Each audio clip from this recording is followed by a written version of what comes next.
Hi, I'm Dr. Lou. I'm not really a doctor. Welcome to the Giants' very unofficial, very official 2025 Offseason YouTube channel.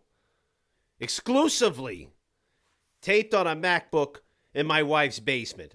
Because when she decides she's had enough, guess who gets the fucking house? I mean, let's be honest, she'll never have enough of me. I'm a prize. So, topic one. The season just ended a couple of days ago. We are not going to talk about firing people. It's not happening. We're fans here. I'm a fan. I'm going to be positive. A lot of my opinions will not be popular. That's for fucking sure. But we're going to root for the Giants. We're going to root for them to do well. We're not going to cry about firing people. They're not getting fired. We're not going to cry about the Mara family. I actually love the Mara family. I was alive for 4 Super Bowls. I was alive for them going to 5. And actually, the one that they went to and got destroyed by the Ravens, that was kind of like the most fun one because they weren't even fucking supposed to be there. They didn't make it, and that was fucking drunk-ass ladies' man, Penn State legend, Kerry Collins, fucking taking them to the Super Bowl. That was fun. So, you know what? I got a good relationship with the Maras. Jim Fossil, rest in peace. Moving on to this offseason. First order of business, John Mara decided, discussed with Daboll, with Shoen, said, offensively we need to do something, and defensively we need to do things. No shit. Offensively, though, he discussed taking the play calling duties away from Brian Daboll.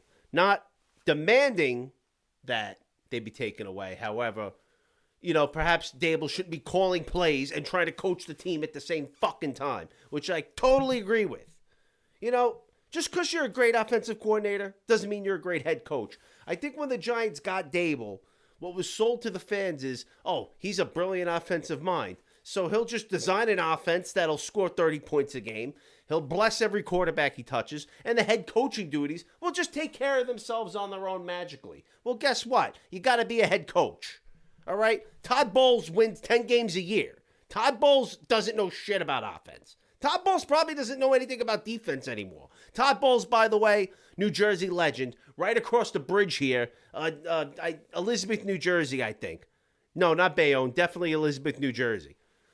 Could have been Newark, but I think it's Elizabeth. Regardless, not an offensive mind. Has a great offense. Why? Because he knows how to put fucking people who know about offense in positions to fucking make decisions for him. And then he is the head coach. So getting back to what the Giants are fucking doing, Brian Daboll, no, the head coaching duties are not taking care of themselves. You have to be the head coach, and you have to learn how to delegate your fucking offensive responsibilities. So Mike Kafka might be calling more of the plays next year. I think it's a good decision. Kafka didn't do too bad his first fucking time. He's still getting head coaching interviews, mostly because his grandparents are from Puerto Rico and he qualifies as a minority candidate and they can get around the stupid-ass rule. But that doesn't mean that Kafka doesn't know what he's doing. He was an NFL quarterback. He did good as a play caller. I actually liked his play calling better than Brian Daboll. Even the next year when the Giants were bad, wasn't his fault. So let Kafka call the fucking plays. I think Mara's right there. Now on the defensive side of the ball, that's opens up to a lot of speculation because Shane Bowen, I mean, nobody wants him there except for obviously Daboll and Shoen who hired him and will kind of do him dirty if he was one and done. So it might feel like they're stabbing him in the back by firing him. The thing is that the Cincinnati Bengals fired Lou Anarumo because the Bengals are stupid as fuck. And they got rid of Jesse Bates. And I don't know if they got rid of Chidobe Awuzie or Awuzie was just hurt. Anyway, Bengals lost all their talent. And Anarumo was somehow supposed to still make them a top defense. So they sucked, naturally. And the Bengals fired Anarumo, who is undoubtedly one of the best defensive coordinators in the league. So he's a Staten Islander, number 1. His son is an assistant scout with the Giants, number 2. He worked with Joe Schoen as a when he was a defensive backs coach, and Joe Schoen was in the front office in Miami. Number 3. Number 4, he worked as he already was a fucking employee of the Giants as the defensive backs coach when Pat Shurmur was coach. It's such a perfect fit. It's absolutely it's a no-brainer. So as much as I like Shane Bowen, and Shane Bowen's got a little bit of fucking alpha swagger to him, I really do like him. He's got to go. He can get a job with Mike Vrabel in New England. He won't want for work. Just fire Shane Bowen and get Anarumo. Write that guy a blank check. He's. I mean, it's unfair to like say, oh, he's the next Spagnuolo. It's probably not the same thing, but there are some similarities in you know, the names end in a vowel and they're great fucking defensive coordinators. Spagnuolo and fucking the guy in fucking Philly and this guy Anarumo.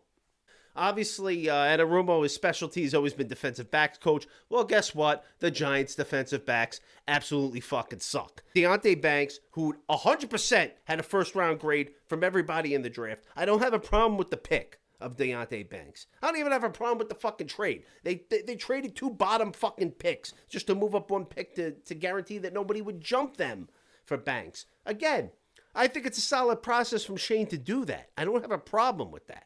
The guy's got first-round athletic traits. He's not learning the position. That falls on coaching that he's not developing. Now you have a specialist defensive backs coach who's also one of the best defensive coordinators in the whole fucking world, and he's ready to get fucking hired, and he's from Staten Island, and his son works in the organization. There's so many connections here. It's such a good fit. It's crazy to consider anything else.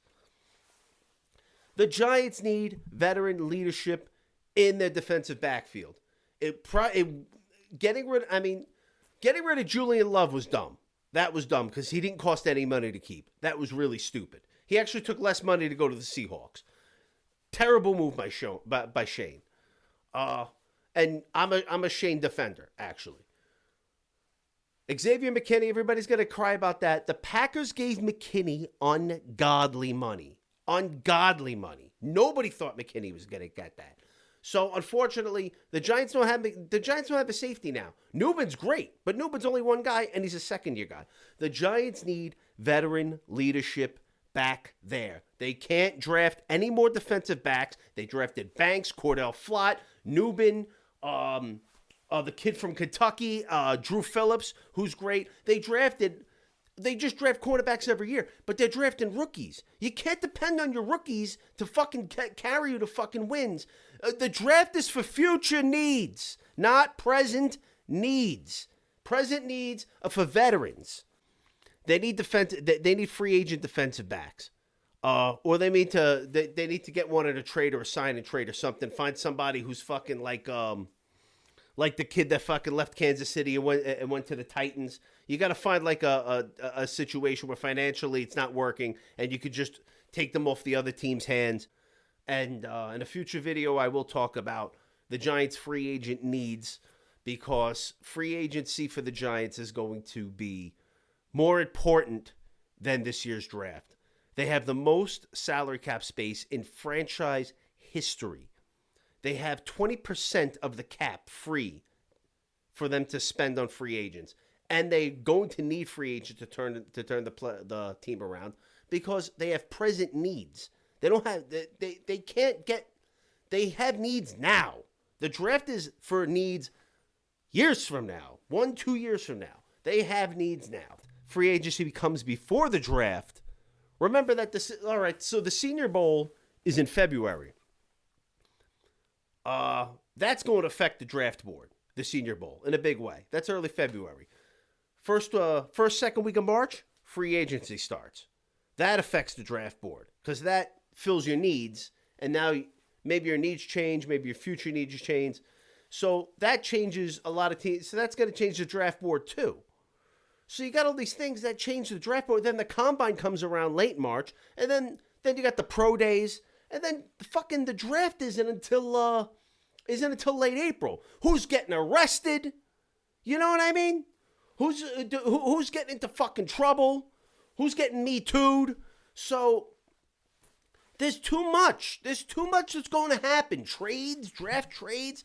Too much that's going to happen between now and the draft. You have to focus on free agency first. This is long enough.